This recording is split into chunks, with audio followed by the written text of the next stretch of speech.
Достор, мен бул обзор менен бир дагы адамды таарынтайын деген оюм жок. Ата-эне баласын жакшы болсун деп урушкандай эле, мен дагы кыргыз киносу өнүксүн, жакшы болсун деп катуу айтышым мүмкүн. Эгерде ошого карабай менин сөздөрүм бирөөгө катуу тийип калса, мен чын жүрөктөн кечирим сурайм.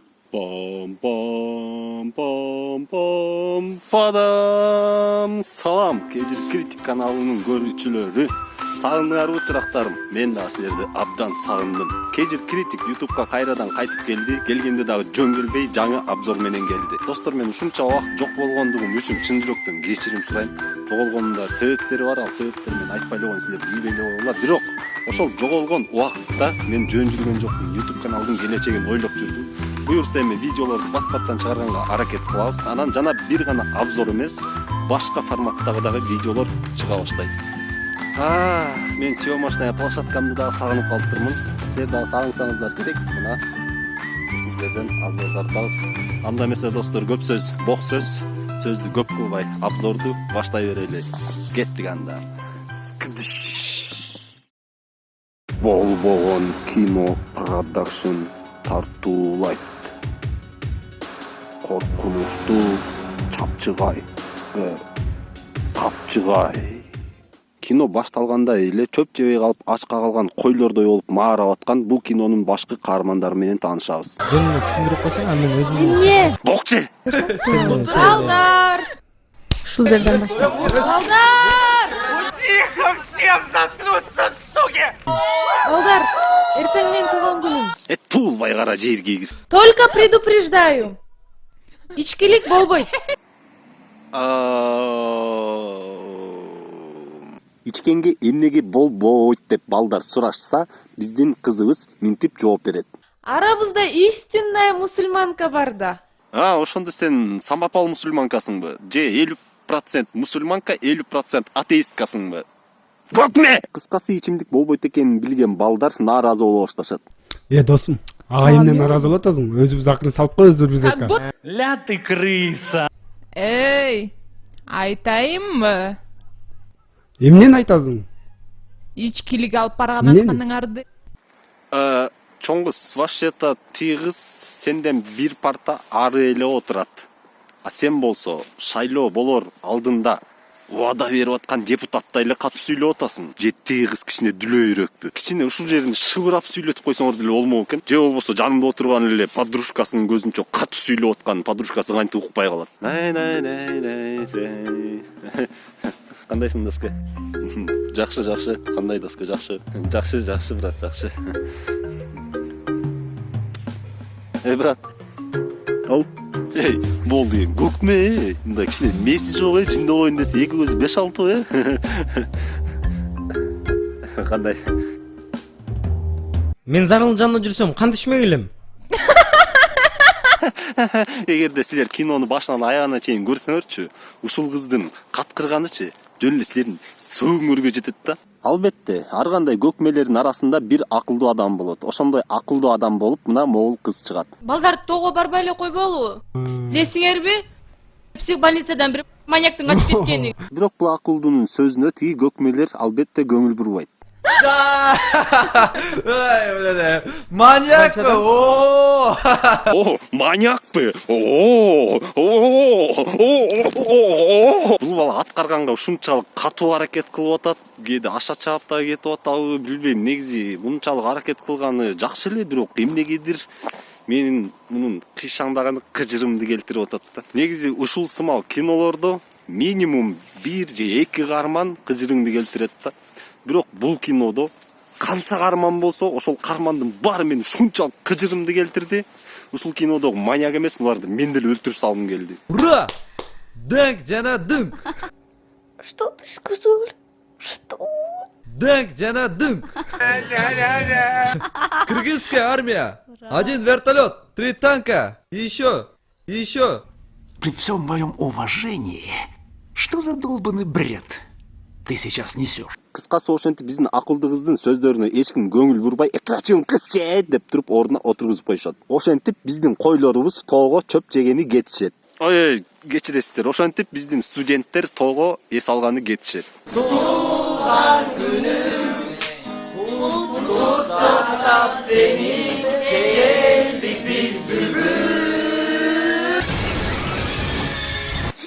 Албетте бул тамаша кинодо мындай болгон эмес, бирок бул кинону аягына чейин көргөндөр бул каармандар башында эле ушинтип кырылып калып кино бүтүп калса болмок экен деп айтышмак. Бул сахнадан болсо биздин могул кара тору келген жигитибиз туулган күнү болуп аткан кызды сүйөт экенин билебиз. Бирок анын жигити ким эле могул ырчынын аты? Аз Google'дан карай коелучу. Кыскасы Google'дан дагы эмне деп издеш керек экенин билбей койдум. Бул ырчынын атын мен унутуп калыптырмын, бирок силер билет болушуңар керек. Кыскасы, биздин кара тору каарманыбыз ушул туулган күнү болуп аткан кызды сүйөт, бирок ал кыздын жигити азыркы ырчы. Ошол себептен кара тору жигит кинонун башынан аягына чейин тиги кызды тиги баладан кызгана берет. Эч ким уккан жокпу? Ошентип биздин койлор маарап кетип баратканда, ой, кечиресиздер. Ошентип биздин студенттер ырдап бийлеп кетип баратканда, кинонун жаратуучулары бизди бул кинонун маньягы менен тааныштырат.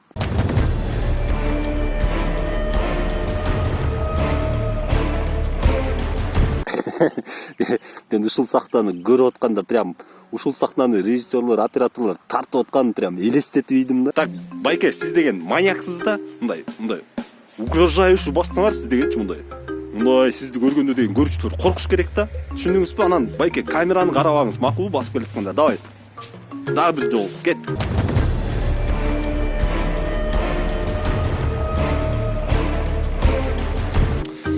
Байке, мындай шымыңызга чычып алган кишидей болбойчу мындай. Мындай маньяктарга окшоп басыңызчы мындай. Мындай кичине. Макулбу? Анан камераны карабаңыз башы. Мындай кет, дагы бир дубль, кет.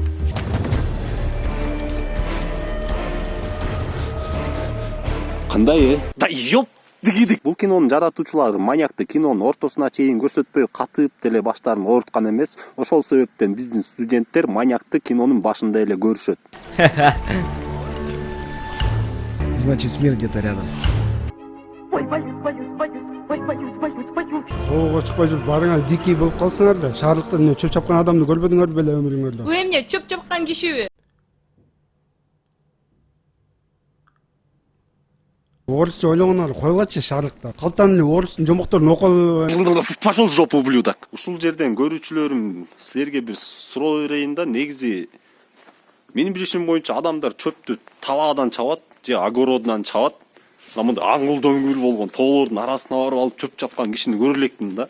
Ушундай болобу же болбойбу? Студенттерибиз эс ала турчу жерине кетип баратканда жанакы Кирби деген карманыбыз сүйгөн кызын кайра кызганып атканын көрөбүз. Ушул жерден байкуш бала өзү эле нерв болуп атса, жанакы каткыра берген кыз мурдуна канат тыгып аткансып кайра каткыра баштайт. Эй, Кирбини карасаң, өнчүлө любовь морковь болуп атат. Ты бесишь, блядь, всех нахуй и каждого. Бул кинодо мен эң эле кыжырымды келтирген ушул кармандардын диалогтору жана эң эле нервдин тамырына чейин жетип жининди келтирген ушул кыздын каткырганы. Ушул кинону көргөндөр болсо мени түшүнөт. Ушул эле учурда биз бул кинонун сюжетинин экинчи линиясындагы кармандар менен таанышабыз. Ушул сахнаны жакшылап эстеп калгыла, себеби обзордун аягында бул сахнага биз кайра кайтып келебиз. Бул сахнадан кийин биз агайым менен студенткасынын ортосундагы болгон сүйүүнү көрөбүз. Кыскасы бул сахнанын мааниси деле жок. Андан кийин эле кайра жанакы врачтарга кайтып келебиз. Бул сахнада медсестра эжекебиз главврачка бир нерсе айта албай атканын көрөбүз. Жок, Зулайка Шаминовна, уксаңыз.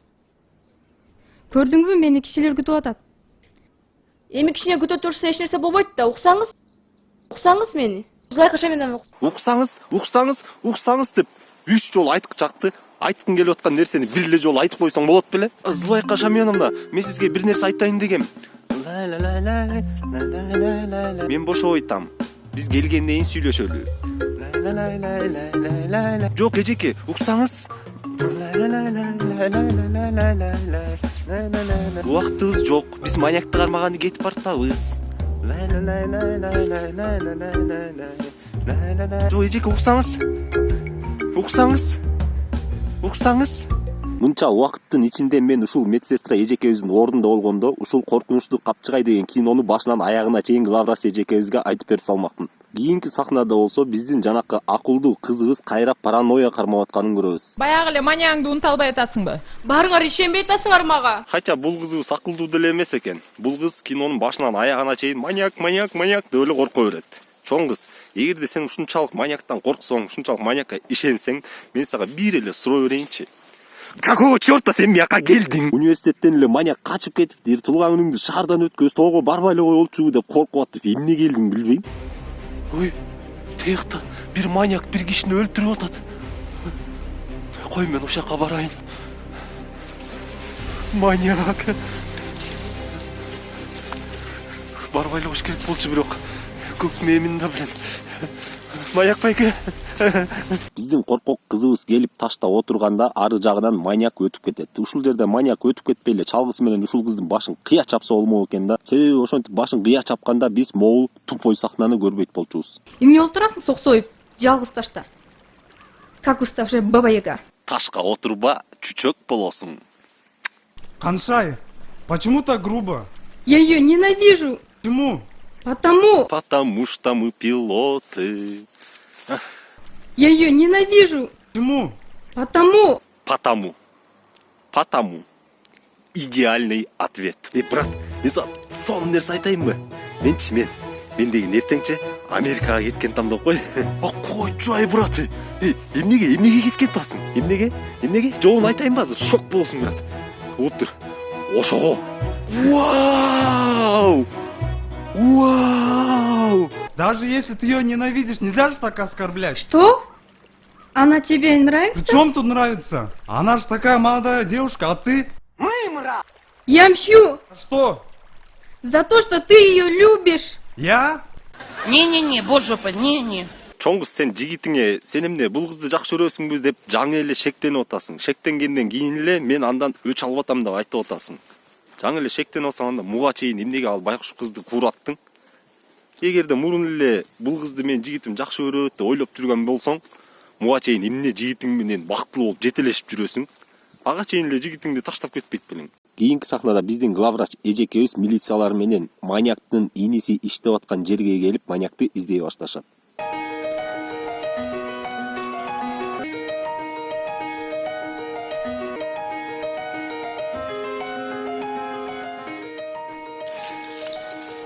Бул жерде жок.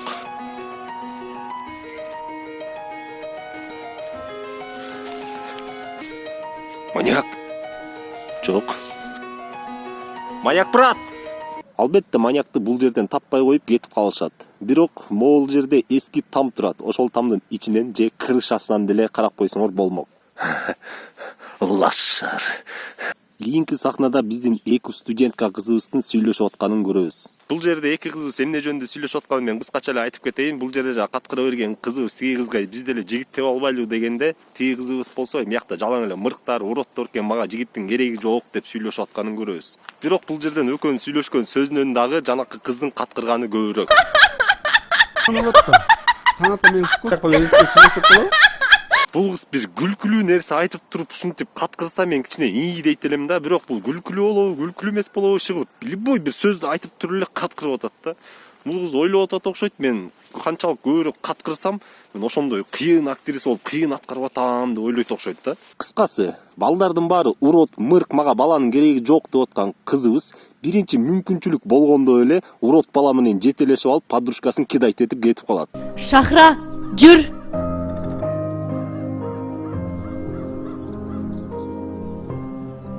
Какую же хуйню я только что посмотрел! Бул кинодогу каармандар ушунчалык конченый адамдар экен, жаңы эле жетелешип гүл айтып этпейлиби деп кетип баратып эле кучакташып өбүшүп киришти. Силер тарбия көргөн адамдарсыңарбы? Негизи эле бул токойдо ар бир тешикте экиден барып алып эле кучакташып өбүшүп жиндүү болуп жүрүшөт да. Ошолор дем агай булар менен кошо чогуу келди, агай ошолорду деле карап койбой, агай эмне кылып жүрөт? Агай, студенткалар агайын жакшы көрүп калган окуялардан билесизби? Конечно. Да. Мыякта агай кошо көмчүн экенин унутуп калган турбайм. Кээ бириңер ушул жерден айтышыңар мүмкүн, чыныгы жашоодо мындай жерде мындай боло берет депчи. Бирок макул болушу мүмкүн. Эгерде буга чейин экөөнүн ортосунда отношения болсо, а булардыкын карасаң, буга чейин эч кандай отношениялары жок болчу. Токойго келе калып эле, гүлайт этип келбейлиби, жүрүп албайлыбы деп деле макул деп жетелешип, 10 шагаттагандан кийин эле кучакташып, өбүшүп кирип атышат да. Мындай нерсени кичине мындай мээси ордунда бар адамдар кылбайт. Мен ошон үчүн буларды конченый деп атам да. Мисал катары алсак, туулган күнү болуп аткан кыз менен жанакы ырчы жигиттин каарманы Өкө мына учакташып алып өбүшүп атканын мына кичине түшүнсөк болот. Себеби буга чейин экөө кыз жигит болчу. А мисалы моолардыкычы Öküz kız jigit bolo albayбы? Hoppa. Кетпейсиң, кетирбейм.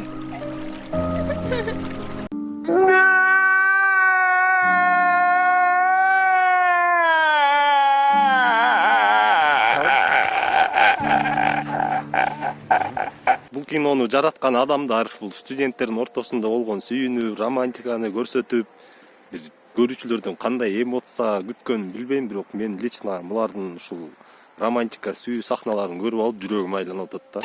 А сен эркек боло аласыңбы? Жозор разговор, эмне көрөсүңбү? А может сен таки көрөсүң?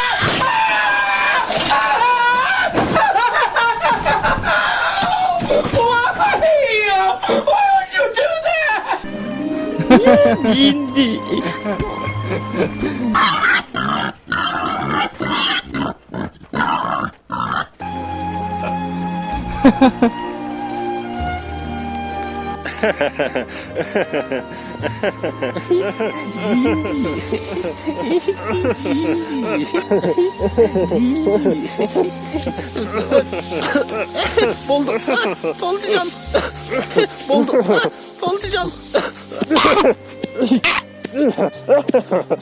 Биздин ырчы жигитибиздин каарманы сүйгөнүн кучактап алып ырдап бери отурган жерде жанакы маньяктан корко берген кыз келет. Коркок кызыбыз качан кетебиз десе, туулган күнү болуп аткан кыз ночевка менен келгенбиз, сен коркуп атсаң кете бер, сени жолго чейин балдар узатып койсун деп айтат. Кандай дейсиңер? Мен жеткирип келбейм анда. Нет. Ай, секирбе. Ал андай эмес экен. Он нормальный эркек. Бул гермафродит эмес экен. Мен көрдүм.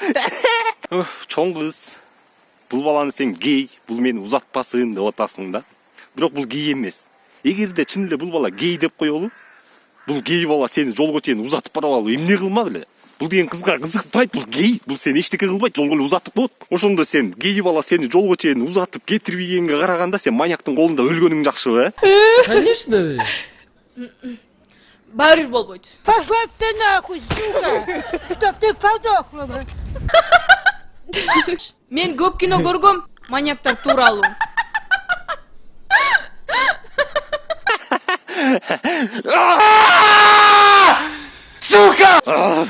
Ушул кыздын каткырганы дагы кимдин жинине тийди? Комментарийге жазып койгулачы. Ушул кинонун үндөрү, сүйлөгөндөрү, ыйлагандары, каткыргандары студиядан жазылып, анан кинонун оригинал үнүн алып туруп, үстүнө ушул жазылган запистерди койгон да. Ушул жерден ушул кыздын каткырган үнүн жаздырып аткан студияда кишилердин кантип жини келген жок, таң калам да. Мен болсом алардын ордунда чыдабайт болчумун. Так, эми кийинки чоң кыз, сиздин үнүңүздү жаздырабыз азыр. Кеттик эле.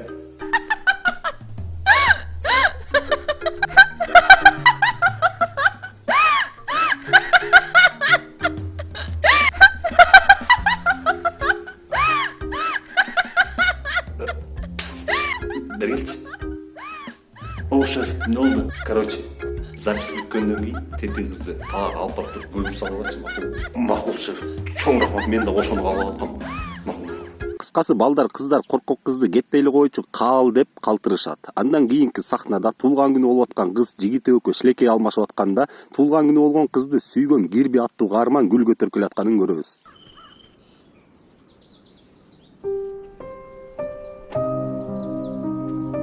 Да-да-да, мне насрать, но твои игры, мальчишка, до хорошего не доведут. Бул каарман эмнеге кызга гүл көтөрүп келатканын мен түшүнгөн жокмун да. Муну менен эмнени күттү? Ал билет анын жигити бар экенин, жигити аны менен кошо жүрөт. Тем более билет ал кыз баланы сүйбөйт экенин. Ошентип Кирби инфаркт болуп алып кетип калганда ал алып келген гүлдү туулган күнү болуп аткан кыздын жигити көрүп алып, мен любой курсташыңды төпөштөп коем деп кыйын боло баштайт. Көрсөтүп койчу ошону. Тепештеп кой. Мол жигиттин күлгөнүн угуп алып силер бир нерсени эстебей элесиңерби?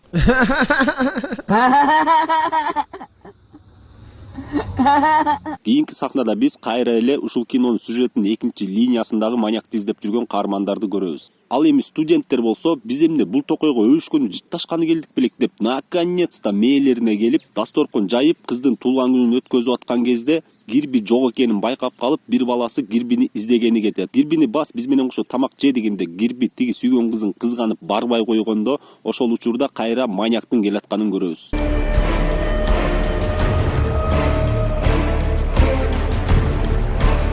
Assalomu alaykum. Алек. Эмне, чоп-чаап жүрөсүзбү? Ооба.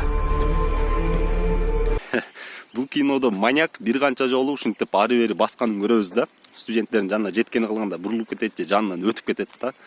Ушул сахналар менин күлкүмдү келтирди да. Силер суроо беришиңер мүмкүн, маньяк эмне эле чалгысын көтөрүп алып эле ары бери басып жүрөт, чөп чаба бербейби депчи.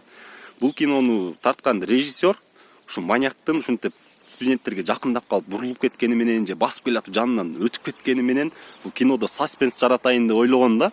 Саспенс деген эмне экенин түшүнбөсөңөр түшүндүрүп кетейин. Саспенс деген бул сахнада ушундай сахна менен саспенс жаратканда көрүүчүлөр ошол сахнаны көрүп алып, ой, маньяк келатат, өлтүрүп салбаса экен деп өтүп кеткенден уф деп кичине жеңилдеши керек да. Бирок бул сахнада мен андай эмоцияларды алган жокмун. Маньяктын мынтип ары бери баскан сахнасы мага кандай көрүндү.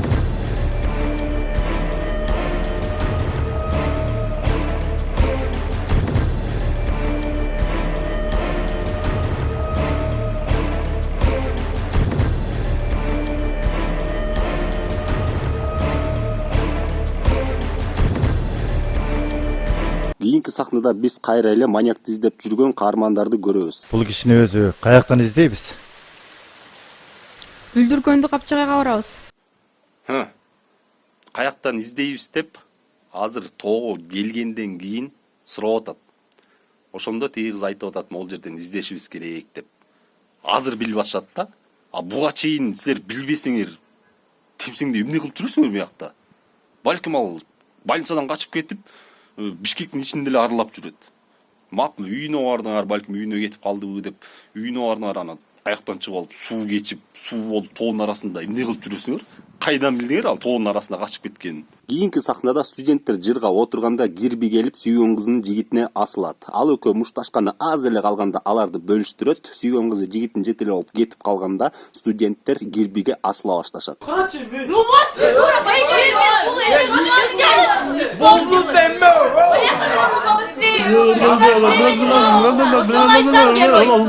Студенттер Кирбинин канын соруп аткан учурда анын сүйгөнү менен жигити экөө өзүнчө бөлүнүп кетип калышат.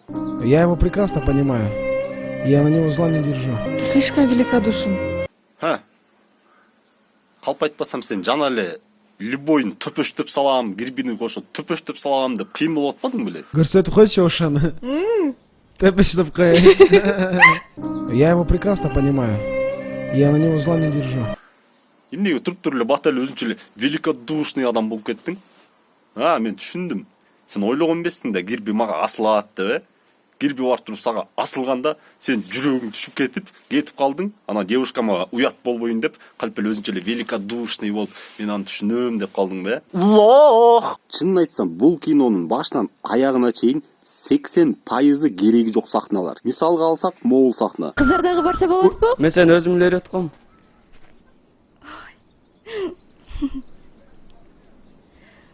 Ой, сийип чыга калган тура. Бул сахнада тоодо башка эс алып жүргөн кыздарды биздин каарманыбыз биз менен кошо эс алгыла деп ээрчитип баратканда, анын 1 мүнөттүн ичинде девушкасы болуп алган кыз келе калып, 20 жыл чогуу жашаган катынындай болуп, урушуп, жетелеп кетип калат. Жалдырабай бас кеттик. Ой, караба дебедим. Нормальный кыздар болот койбу? Бас. Эмнеге? Эмне кереги бар мунун? Мен жаңылып турмун, бул кинонун 80% кереги жок сахна депчи. Бул кино толук эле кереги жок кино. Кийинки эле сахнада туулган күнү болуп аткан кыз айткандай истинная мусульманка жигити менен сүйлөшүп атканын көрөбүз. Экөөнү сүйлөшкөндөн биз эмнени билебиз? Анын жигити атеист экенин билебиз. Ошол себептен экөө үйлөнө албай, экөөнүн отношениясы кичине не то болуп атканын билебиз. Хижаб жамбай деле койсоң, бир нерсе болосуң. Это же мое вероубеждение. Ну да, конечно. Ты понимаешь? Мен сени өйүн десем өй албайм.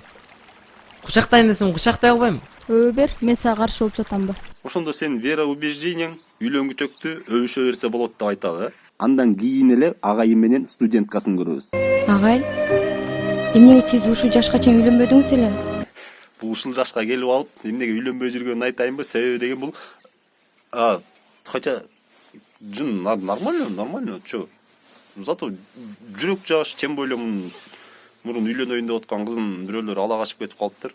Ошондон кичине бул жашка чыгып деле үйлөнсө эмне болмок эле? Нормально боло бер. Мен негизи каршы эмесмин кинодо каармандардын ортосунда болгон отношенияны көрсөткөнгөчү. Бирок бул кино 1 саат 25 минуталык кино да. Ошонун 1 сааты жалаң эле каармандардын ортосунда болгон былжыраган отношениясын, келесооздун каткырганын, коркок кыздын коркконун, ошолорду көрсөтөт да.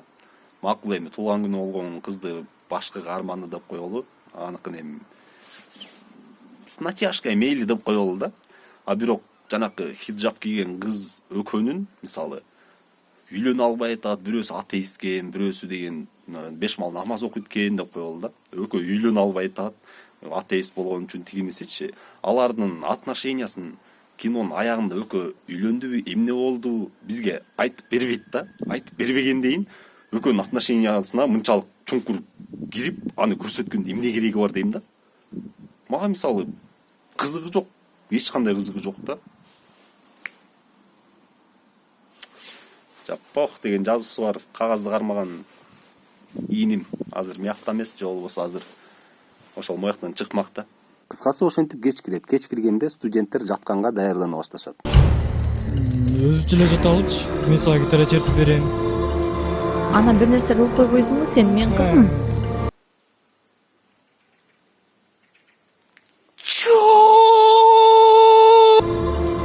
Анан бир нерсе кылып койбойсуңбу, сен мен кызмын. Бул кино YouTube'га киргенден кийин бул кинону кичинекей балдар жана кичинекей кыздар көргөн. Кичинекей кыздардын бир YouTube'да видеосу бар да. Ушул коркунучтуу капчыгайды туурап видео тартышкан. Кичинекей кыздар. А бул кинодо болсо азыркындай сахналар бар да. Режиссер. Досум, ойла. Кудем сылып салба? Жаман элең сен? Сценарист.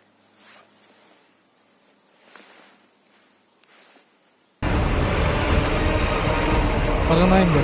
Айткамчы Рөкө? Бул жерге монтажер эмнеге мондай коркунучтуу музыканы коюп койгонун мен башында түшүнбөй аткам да. Эми түшүндүм.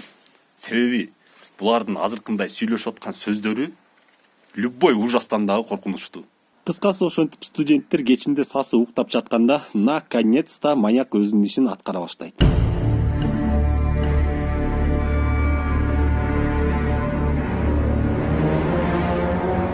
Келвин, что этот нигер себе позволяет? Все хорошо, спокойно. Бул жерде маньяк хлороформду чүпөрөккө сээп туруп студенттерди 3 секунданын ичинде уктатып коюп атат да. Режиссер байке, хлороформ мындай иштебейт. Адамды уктатыш үчүн хлороформду сээп туруп эле резко баса алыш керек. Ошондо максимум 5 минутадан кийин адам уктайт.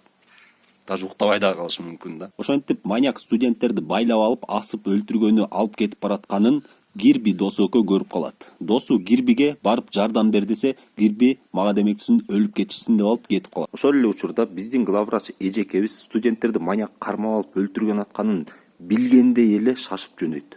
Эмне мынчалык эрте чыктык? Мен аябай кабатыр болуп атам. Бир жамандык болуп кетпесин деп. Бизге ар бир мүнөт кымбат.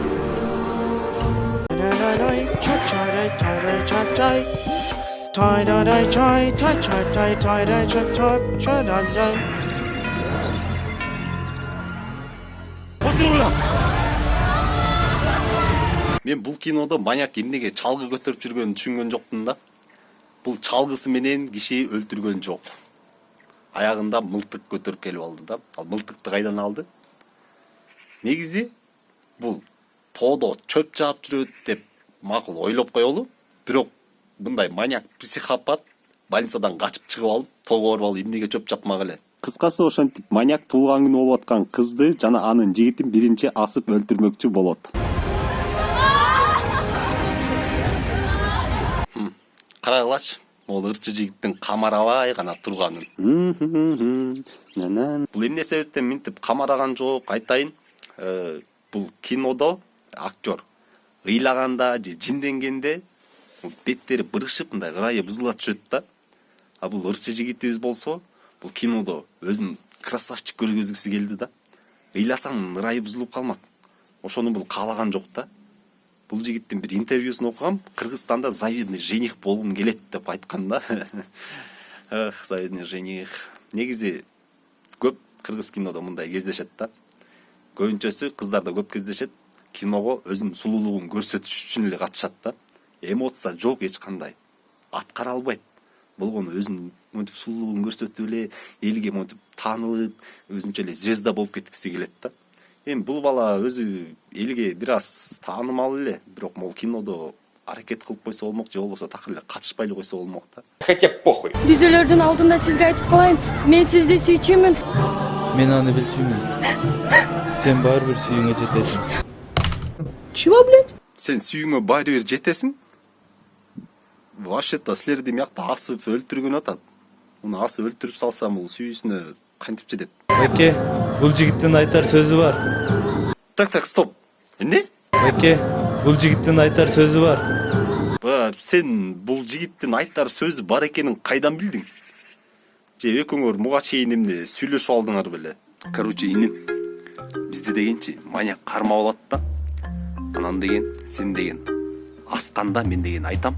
Бул жигиттин айтар сөзү бар депчи. Ошондо сен ырдайсың макулбу? Чысыңбы? Кандырда, өлөрүңдүн алдында, звезда. Ёлки-палки. Мен ушул сактаны биринчи жолу көргөндө ушундай боорум эзип калып да. Эмне кереги бар мындай сактанын бул жергечи? Макул эми тиги агайы баланы ырдатып, убакыт чоюп туруп, өзү колун бошото калып маньякты баса калса да бир жөн да. Жөн эле жерден тигин айта турчу сөзү бар деп ырдатып атат да. Аны маньягың дагы жакшы экен. Макул ырда дегенчи. Кармалдыңбы? Өлдүң сен. Байке, мен айта турчу сөзүм бар, мен бир ырдап коеюнчу. Макул, ырда. Ömür degen kıpkızıl gül. Кыскасы ырчы жигитибиз ырдап бүткөндөн кийин маньяк экөөнү асып өлтүргөн атканда Кирби келе калып маньяктын мойнуна аркан салып өзүнө тарта баштайт. Ошол убакта ырчы жигитибиз кайра камарабай карай баштайт. Ой.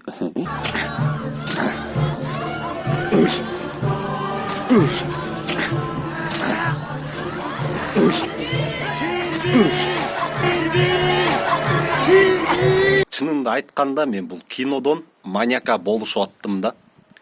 Мен маньякты түшүнүп кеттим. Эгерде мен маньяктын ордунда болсом, ошол жерде жүрүп ушулардын көкмейлигин көргөндөчү, буларды маньяк эмес, мен деле өлтүрүп салгым келмек да.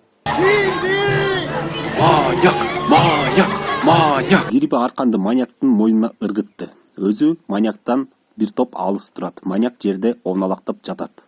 Монтип оңалактап жатканын ордуна маньяк өйдө туруп Кирбини көздөй чуркап барып туруп бетке бир чапса, Кирбинин арканы эч кандай жардам бере албайт болчу. Кыскасы ошентип Кирби маньякты муунтуп атканда калгандар Кирби красавчик деп кыйкырып аткан кезде кино бүтүп калат.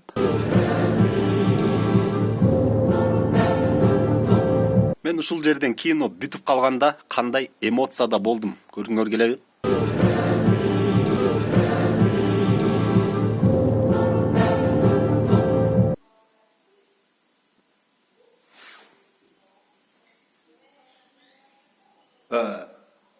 Кино бүткөндө мен эмнеге мындай эмоцияда калганымдын себебин айтайынбы?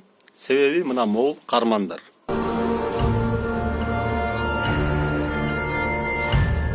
Кана режиссер, кана могул кармандар кана. Кинонун кульминациясында бул кармандар катышпагандан кийин буларды киного эмнеге коштуңар? Билесиңер, мен обычно кино көрүп атканда, кинонун жарымына жеткенде кинонун аягы эмне болуп бүтөт экенин билип коем да. Ушул кинодо дагы мен ойлогом билип койдум го депчи, бирок мен жашоомдо мынчалык катуу биринчи жолу жаңылып атам да. Себеби мен ойлогом, студент балдарды маньяк кармап алып өлтүргөн атканда ушул кармандар келип сактап калат го депчи. Бирок кинодо андай болгон жок. Эгерде ошондой болсо, бул анча мынча болсо да киного окшошмок. Бирок жок. жок буларчы жок, орто жолдон эле жок болуп кетти. Элестеткиле силер Мстители деген кинону алалы. Тони Старк, Железный человек кинонун ортосуна чейин катышып келип туруп, кинонун аягында злодей менен супергеройлор мушташып атканда Тони Старк жок, катышкан жок аягында. Ал каяка кетти, эмне болду түшүнбөй калдыңар да. Ой, какая ж это все хуйня! Какой смысл? Тише, дядя Джуниор, я больше не могу. Бирок мен режиссердун оюн бул жерден түшүнүп койдум да. Мен оюмча кино мен айткандай эле болмок, аягында тигилер барып жардам берип калмак да. Себеби мына могул сахнаны көрсөңөр. Эмне? Жөнүңүзчү, тийбеңизчи. Ушул эки сахнаны байкадыңарбы? Эки сахна тең, мындай подозрительный сахнада. Биринчи сахнада тиги хлороформ жок деп, тиги медсестра эжекебиз тиги врач эжени башкача карап атат да. Экинчи сахнада болсо, главврачка медсестра бир нерсе деп айта албай атат, тиги аял жөнүндө, тиги врач жөнүндө. Ушул жерде мен ойлоп койдум, бул жерде ал врач маньяктын эжеси же аялы болуп чыгып калат. Ошол кой бербеген болот, ошол ага тиги хлороформду берген болот да. Аягында ушунун баарын бизге режиссер айтып бермек же көрсөтүп бермек да. Ошондой болуп чыкмак. Бирок эми кандай десек, тиги актерлор, чоң актерлор, мындай белгилүү эле актерлор экен да. Алар кандай жирмой кино тартылып аткан кинонун ортосуна жеткенде көрүп калып анан, ой, биз катышпайбызбы го деп кетип калышкан. Же болбосо режиссер ушунчалык тажап кеткен, жанакы көкме студенттерденчи. Ошон үчүн кинону бат эле бүтүрүп салган да. Пошло оно в Ал эми кино жөнүндө жалпы айтсак, бул кино эмне максат менен тартылганын мен түшүнгөн жокмун. Негизи мындай ужас кинодо максимум 15 же 20 минуттан ичинде бизди башкы каармандар менен, негизи эле каармандар менен тааныштырып, алардын ортосунда болгон мамилелерин көрсөтөт. Андан кийин ызчуу башталат да, маньяк өлтүрө баштайт, качышат, кутулушат, ушундай. А бул кинодо болсо 1 саат бою бизди жүрөктү айланткан, жинди келтирген, мааниси жок, пайда батасы жок сахналарды көрсөтө берди. Анан кинонун аягында эле 15 мүнөттүн ичинде жанакындай окуя болуп кетти да. Тем более бул кинодо бир да киши өлгөн жок. Признаться, мне надоел этот чертов фарс. Вы слышали, да? Это щелчок моего Вальтера. Он нацелен на ваши яйца. Ошол достор, ушуну менен обзор аягына чыкты. Бул обзор достор, мен көптөн бери жок болгонума байланыштуу, жаңы обзорлорду баштаганыма байланыштуу, каналга кайра келгениме байланыштуу бир гана бул обзор разогрев болду. Буюрса эми алдыда жакшы обзорлор, жаңы контенттеги видеолор чыга баштайт. А силер болсо Тежир Критик каналына жазылып, лайк басканды унутпаңыздар, досторуңарды да каналга чакыргыла. А мен болсо силерге жаңы видео даярдаганы кеттим.